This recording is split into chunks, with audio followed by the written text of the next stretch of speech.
Hello, guys, and here is another episode of Secure the Seed. Today, I am here with Wilmington City Council President, Ms. SHABAZZ, and we're going to be talking to you guys about bullying and peer pressure.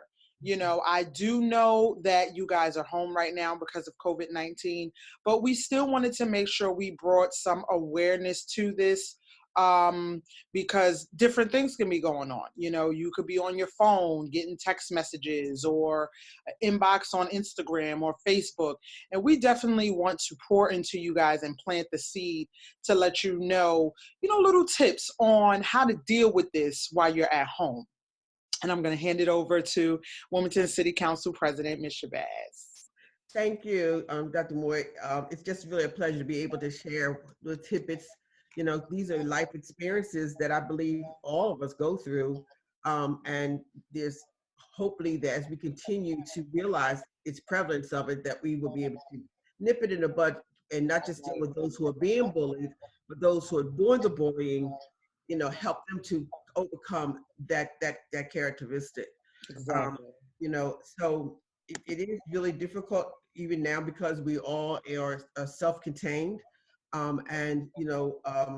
think the biggest thing I can recall as my life's experience of dealing with bullying, I try to figure out, well, why me? What did I do to deserve this? Mm-hmm. I'm a nice person. I say hi to everybody, and then of course, knowing people are going to be people, how do I learn to just let it roll off my shoulders? How do I learn to get tough skin, and understand, and even in this age, I'm still toughening my skin because you never know what's going to come at you.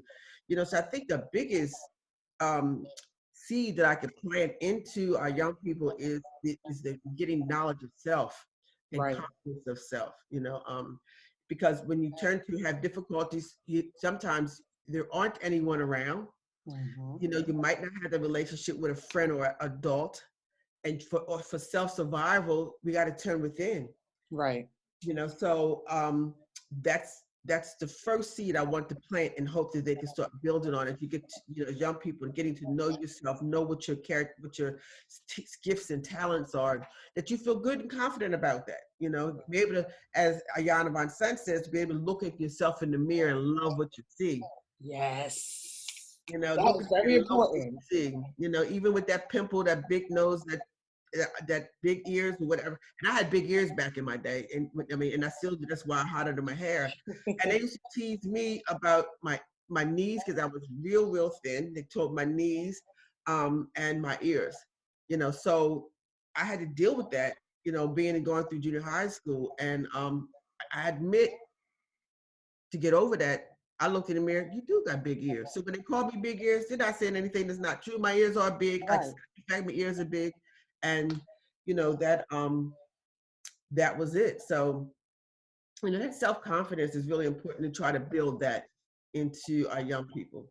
Yeah, when I was younger, I'm still young. I don't know why every time I say that, I'm like, I love saying it, but people are like, you're still young. I'm like, listen, hello, there was a younger me. It was, but also when I was younger, that was one of my things. Like, I was always too skinny.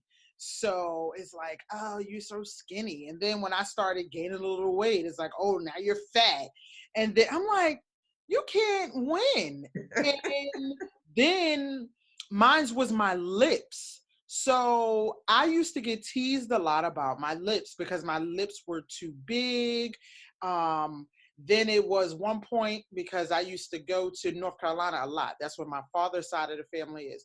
So the sun is beaming out there. When I would come back to New York, because I was born and raised in New York, I would be dark. Mm-hmm. So now I'm going back to school in September, and then it's like, oh, you dark. And then my skin would change color. So, there was just a lot going on. And we definitely want to let you guys know that, yeah, it happened to us too. But mainly to be aware, and self-love that was a great example, because self-love is the best thing. Once somebody starts talking crazy about you, embrace it. I had to embrace, okay, so what? I have big lips. Mm-hmm. Guess what? I know I'm going to talk one day. So, so I need a big mouth. And that's how I started looking at things. I would start throwing curveballs at people and they'd be like, and then it didn't bother me anymore because I already knew. I used to tell people when I was younger, I was like, eBay was big back then. So I was like, when we graduated from the 6th grade, mind you, I'm like, make sure y'all save my autograph because it's going to be worth a lot of money on eBay one day. And I was like, see, this big mouth is gonna go all over the world. And people are looking at me like, and the kids was like, but you have to start embracing these things and also communication. Yeah. You know, I know we're at home. I know, a lot of the children may have their own rooms or some of them may not, but don't drift off into la la land if you're being bullied. Don't go in your room and just be quiet and things like that. Talk to your parents, talk to whoever your guardian is. Don't close yourself in. And for parents, I definitely want to talk to you guys about just being a little more in tune. Yeah. Being more aware of if you see different patterns going on with children. Right. And I know it's difficult now for parents because most parents, a lot of parents, I'd say, are working at home Mm-hmm. while also having to school their children at home while still having to take care of the house. And I Right. don't know how they think that we was going to do 3 to 4 things at one time, but we women, we get it done. We Right. get it done. But and in that, something always has to be possibly little something slighted. And so understanding that if you start seeing that your child doing those kind of seclusion type of things, which seems like that we got to start balancing and give that child a little Right. more attention. And children, you have to understand that because parents have all of this on them right now, Mm-hmm. you have to then be a little bit more patient to the parent's reactions and understand what your parent is going through also. And just because the parent might push you off at that moment when you feel you need to talk, understand what parent is going through and still come back when you see parent has a moment that can give you and keep trying again. Don't give up. And if or I'm quite sure I hope that you may have an aunt or uncle, someone you can call. Right. And tell them what's happening. I can remember when I was in elementary school, I had those ears and the skinny and all those things that most young people go through because you're changing in your Right. puberty, puberty. And the one person I had a altercation with, we got into a fight, and that because everybody was pushing her. We became the best of friends. She's my dearest, dearest friend to this day. Because what I didn't realize was that there was people pushing her and bullying her Wow. to pick at me, and there was people. I mean, so we both were being really bullied to bully each other, and we became allies. And to this day, she's my ride or die. So um, there's sometimes life's lessons. If you don't know why, you keep saying, why did this happen to me? We don't know why things happen to me. And sometimes it is to build that tough skin because the universe knows that what it is for you to be successful in your gift and purpose of being on this earth is going to require you to have tough skin. It's going to require you to have those big, beautiful lips that people are paying money to get like yours, Dr. Moore.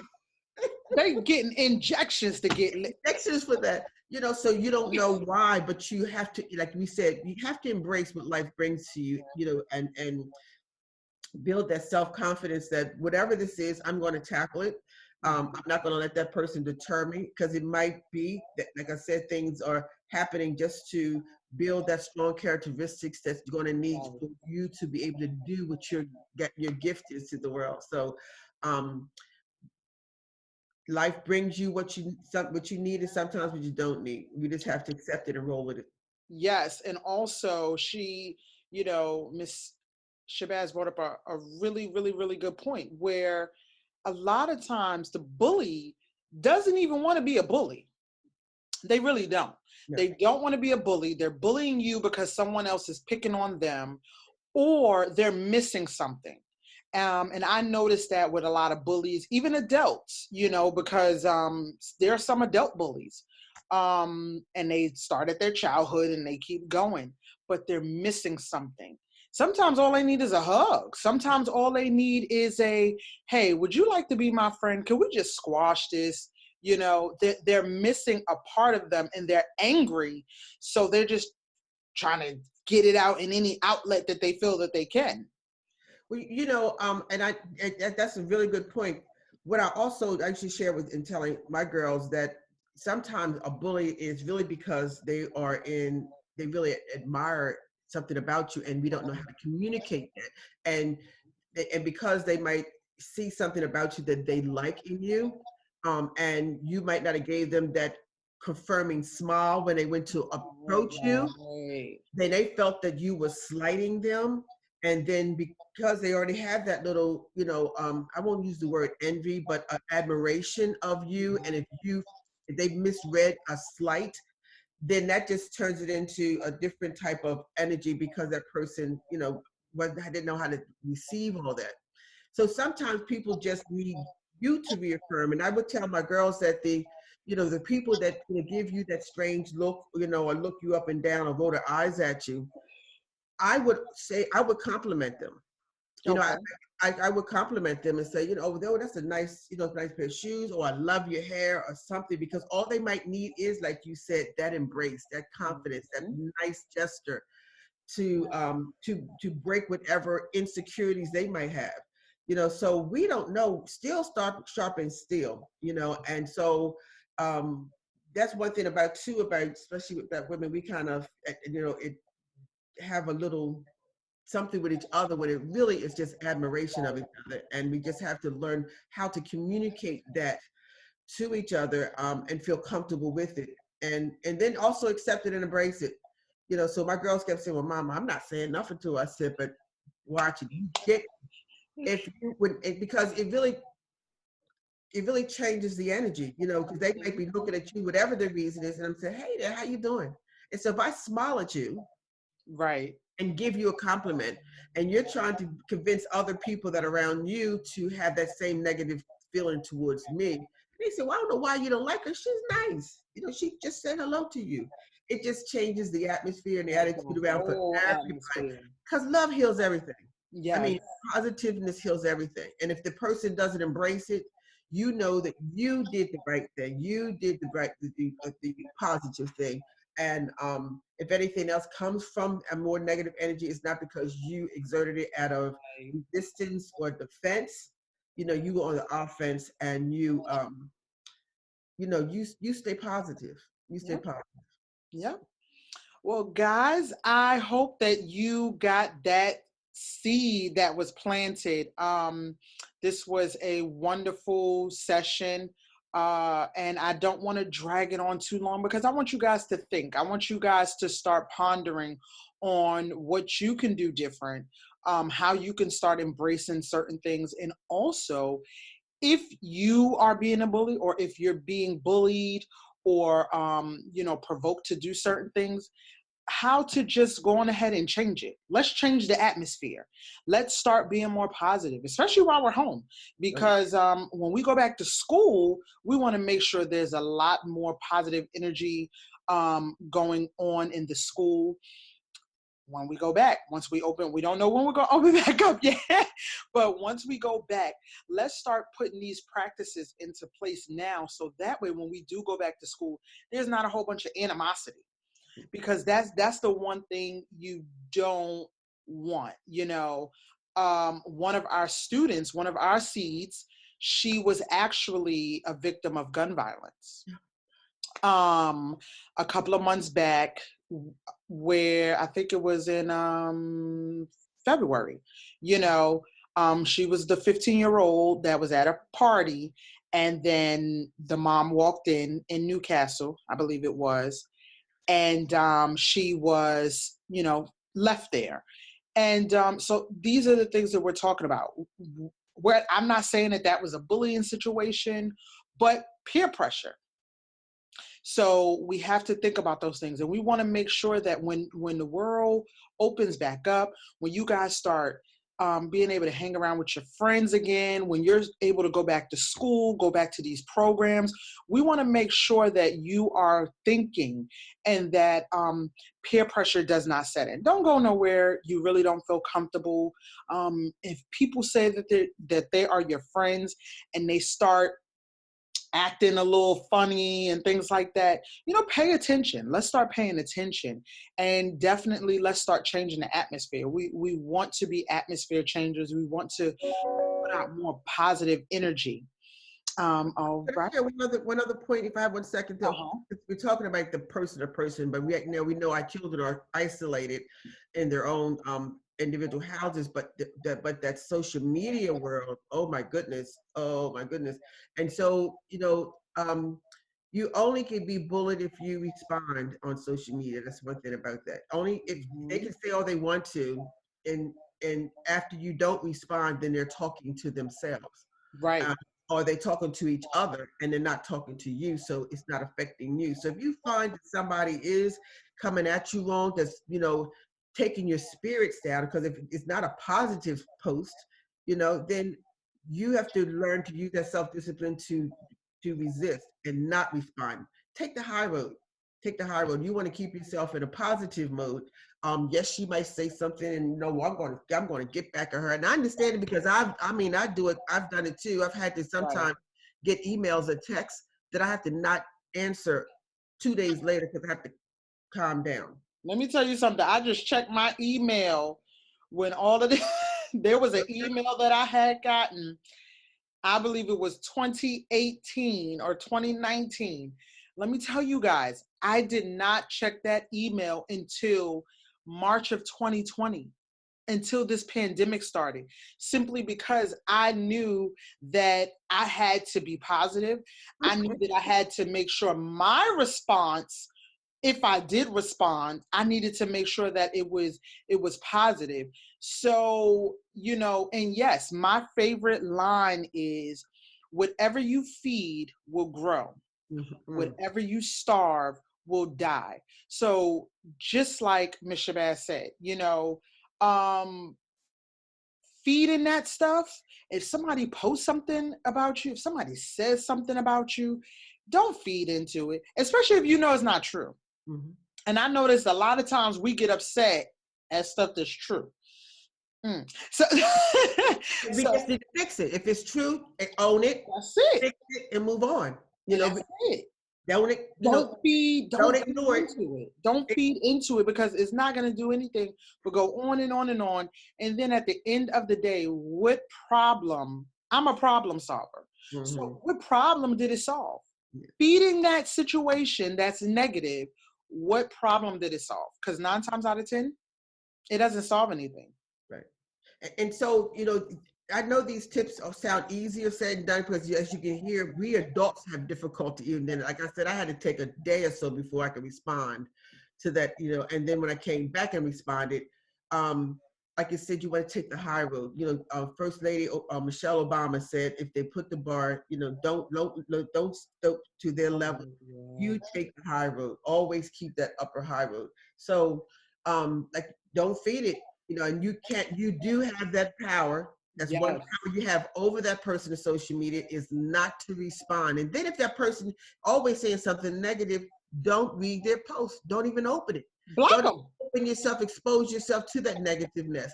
Because what you'll find is people that are watching will start recognizing that and start seeing the wrongness in that person's attitude and character, and then they will score their characteristics. But then they will start saying, you know what, you were so right, you were so mature, you were so right to keep not even respond back to that mess. And then they'll start seeing, and your positiveness will show.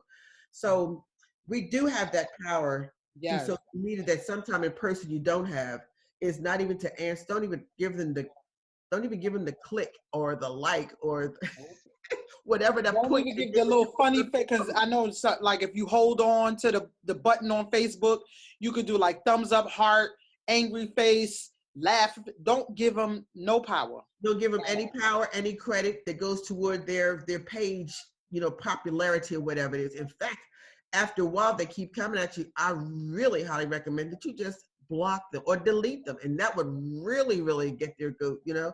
So there are tools and there's ways, you know, if that toughness and that discipline, that let it roll off your shoulder, and own what's yours, you know, own what is yours, and what's not yours, you know, let somebody else have that. So. Yep, own it. I had to own my lips. And just like Dr. Shabazz said, now they paying for them.